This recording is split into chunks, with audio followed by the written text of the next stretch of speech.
here, requesting departure clearance. Over. 1650, you are clear ahead. Over. Roger, 1650 is good to go. Over.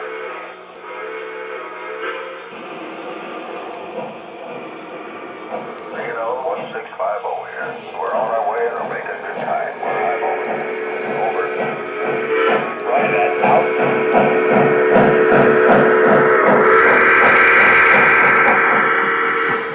Hi, I'm Bill Mason from Country Train Depot in Swansea. We're here to show you our layout from the beginning to what it is presently today.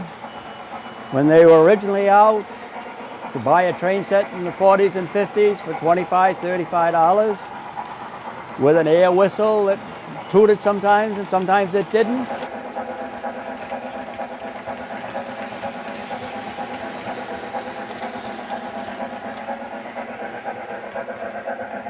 And to where we are today, where it's handheld, remote controlled, you make your noises, make your running, your switching and everything is all electronically handheld devices now.